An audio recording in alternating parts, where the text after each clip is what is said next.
5 जून है आज और मेरी उपस्थिति है दिल्ली के संसद मार्ग जंतर मंतर धरना प्रदर्शन पर। सैकड़ों वर्षों से चले आ रहे इस देश के अंदर जातिवाद, श्रेष्ठता, मैं बड़ा तू छोटा, वर्ण व्यवस्था के खिलाफ जो एक लड़ाई छिड़ी है, उस लड़ाई ने नया रूप अब ले लिया है। 1992 से शुरू हुई महाबोधि महाविहार, तथागत बुद्ध की जन्मस्थली, तथागत बुद्ध की महापरिनिर्वाण स्थली और तथागत बुद्ध को जहाँ पर ज्ञान की प्राप्ति हुई, उस महान पवित्र भूमि को गैर जो भेदवादी लोग हैं उनसे बचाने को लेकर एक जंग सी देश के अंदर छिड़ी है। उसी जंग को और ज़्यादा तेज़ धार देने के लिए आज 5 जून को जंतर मंतर पर एक प्रोटेस्ट रखा गया है। आइए चलते हैं और मैं आपको आज के इस प्रोटेस्ट की खबर को पूरी समता आवाज़ टीवी के माध्यम से दिखाऊंगा। लोगों का आना जारी है, हालांकि 10 बजे का समय था और मैं लेट हो गया हूँ। ये दिल्ली का जंतर मंतर है, जहाँ पर पूरी दिल्ली के अंदर जो प्रस्तावित जगह है धरना स्थल के लिए वो यही है। यहीं पर धरना स्थल पर हम लोग यहाँ पर धरना संवैधानिक रूप से हम देते हैं। आप देख रहे हैं दिल्ली पुलिस CRPF की बड़ी चाक चौबंद यहाँ पर व्यवस्था है, क्योंकि धरना महाबोधि मुक्ति विहार को लेकर है।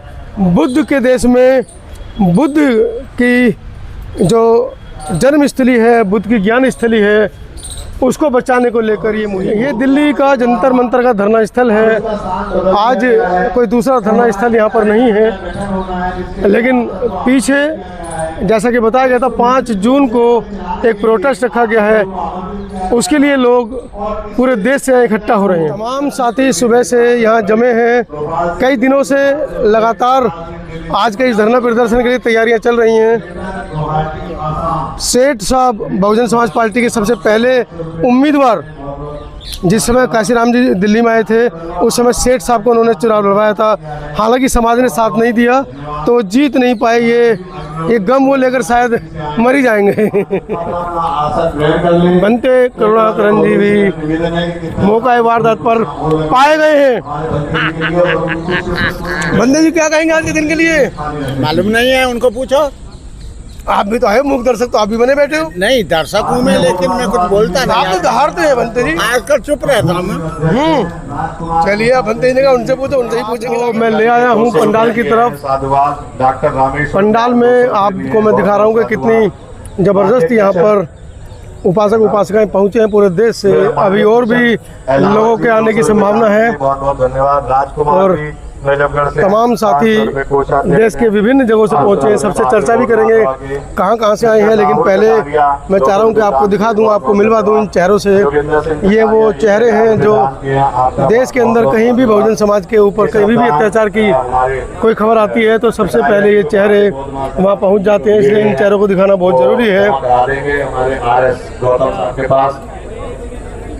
पानीपत की टीम हमारे यहाँ पहुंची है, हम उनका बहुत तहे दिल से शुक्रिया अदा करते हैं। आपका बहुत बहुत। भारतीय बौद्ध महासभा के दिल्ली प्रदेश अध्यक्ष आदरणीय भंडारी जी, तमाम team the Buddhist society of India के प्रदेश अध्यक्ष और ये तमाम टीम जो यहाँ बैठी है, मैंने पहले भी कहा कि ये वो लोग हैं। ये बाबा साहब के द्वारा बनाया गया समता सैनिक दल, देखिए कहाँ बिल्कुल अग्रणी पंक्ति में बैठे हैं निशान साहब।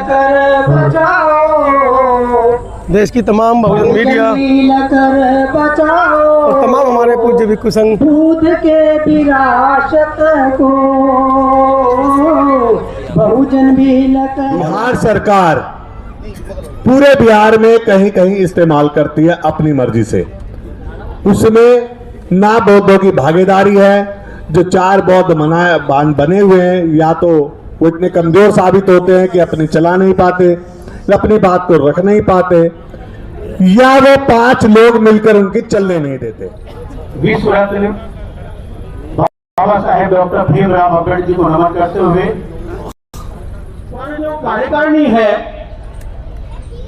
उसमें 3 ब्राह्मण हैं। इस मंच से क्या उसमें किसी OBC को सदस्य बनाया सकता है इसी नहीं बल्कि विश्वव्यापी आंदोलन बन चुका है।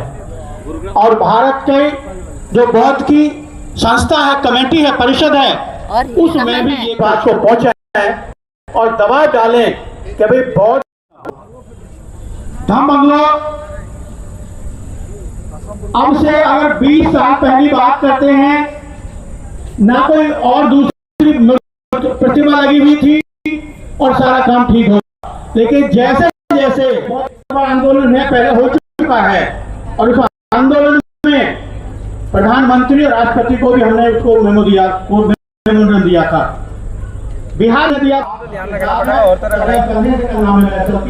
इन शब्दों के साथ आप सब लोग आए और जय भीम जय भारत। ऐसे व्यक्ति जहां बौद्धों के बौद्ध भिक्षुओं की जहां को कदर नहीं होती है, सरेआम बौद्ध भिक्षुओं की पे लाठीचार्ज होता है, सरेआम बौद्ध भिक्षुओं को जेल में डाल दिया जाता है, तो ऐसे प्रशासन से, ऐसी सरकार से हम क्या बौद्ध लोगों को न्याय मिल पाएगा? ये बड़ा चिंतन का विषय होता है और हम चिंतन कर इस बात पे करते हैं हमारे बौद्धों का देश में क्या होगा। अब ये बात करते हैं हिंदू राष्ट्र बनाएंगे। हिंदू राष्ट्र कैसे बनाएंगे?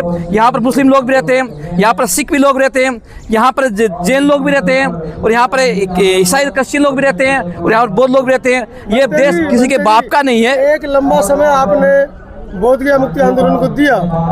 क्या लगता है, एक जगह से उखड़ा दूसरी जगह से उखड़ा तीसरी जगह, फिर मोनेस्ट्री से भी उखड़ के दूसरी मोनेस्ट्री में, अब कई जगह दी गई थी वहाँ भी जगह नहीं मिल रही है। क्या सरकार से, बौद्ध गया प्रशासन से साठगांठ है या वाकई में लामा डर गया है? नहीं, डरने की कोई बात नहीं है। हम लोग क्रांतिकारी लोग हैं, सब लोग हैं। मैं आपकी बात नहीं कर रहा, मैं लामा की बात कर रहा हूँ। देखिए, आकाश लामा किसके दबाव में है? एक तारीख को कहते हैं, 10 तारीख को कि हम ये धरना स्थगित कर रहे हैं और अगले ही दिन वो कहते हैं कि मेरी लाश जाएगी यहाँ से। देखिए, उसमें आप लोग भी साथ में थे, मैं भी साथ में था। 9 तारीख की शाम की बात है ये, उसमें आप ही पुलिस स्टेशन की बात है जहाँ उन्होंने कहा कि धरना हम स्थगित करेंगे, है ना। परंतु भिक्षु संघ इस बात से सहमत नहीं हुआ था। ये उनका व्यक्तिगत विचार था कि हम धरना स्थगित करेंगे, परंतु पूरा भिक्षु संघ था, आप उस लोग सब में साथ में थे हम लोगों के। और आपको पता है ऐसा क्या हुआ कि उनकी लाश भी जाएगी, मैं हटूंगा नहीं यहाँ से, और अब चुपचाप 15 तारीख को उन्होंने वहीं बैठ के प्रशासन के साथ में बैठ के तंबू खड़वाया। देखिए, उनके दिमाग में देर से है ना, क्योंकि अकेला एक आदमी से आंदोलन नहीं है, ये पूरे भारत के लोगों का आंदोलन है, ये पूरा भिक्षु संघ का आंदोलन है। आकाश लामा का अकेला थोड़ी आंदोलन है कोई, है ना। और आकाश लामा निर्णय लेने वाला कोई व्यक्ति नहीं है, ये पूरा संघ निर्णय लेता है और संघ एक यूनिटी होती है। और जब यूनिटी संघ जो डिसीजन लेती है उसके अकॉर्डिंग हम लोगों को चलना पड़ता है। ये हमारा एक कोड होता है संघ का। कैसे रिजेक्ट कराएंगे बीटीएफ को? आपका आंदोलन भी एक साथी को आप गया है, ये सब चीजों की। यहाँ पर मुझे सुभाष चंद्र बोस का एक नारा याद आता है कि आजादी चाहते हो तो खून देना। पहले बात हुई थी कि पड़ेगा आपको लाठियां खानी पड़ेगी अगर मंच पे आइएगा और लीड्स को लीडिंग करिएगा। आजादी नहीं है और महाबोधि विहार लंबे समय से अधीन है, उस विरासत को इतना आसान थोड़ा ही है, कोई इतना आसान नहीं है ना। वही हम क्या चाहते हैं? आजादी। कैसी आजादी? जो सम्राट अशोक ने जो बुद्ध विहार बनाए थे, बुद्ध विहारों पे लोगों का उनका अतिक्रमण का है। 84,000 भारत में स्तूप है, उन 84,000 स्तूपों को इन मंदिरों में कन्वर्ट कर दिया है। और ये तलाश कर रहे हैं कि मस्जिद के नीचे अपना मंदिर तलाश कर रहे हैं, और जिस दिन इनके मंदिरों के नीचे बुद्ध विहार तलाशा जाएगा, बुद्ध विहारों को तमाम इनके जो इतिहास बता रहे हैं, तमाम ऐतिहासिक मंदिरों के नीचे तमाम बुद्ध विहार हैं। रहनी पड़ेगी अपनी, हम प्रयास में ना, उस और तो है ही नहीं कोई भी। देखिए, माननीय कांशीराम समय से मुक्ति आंदोलन के जो कैसे hope great hope will do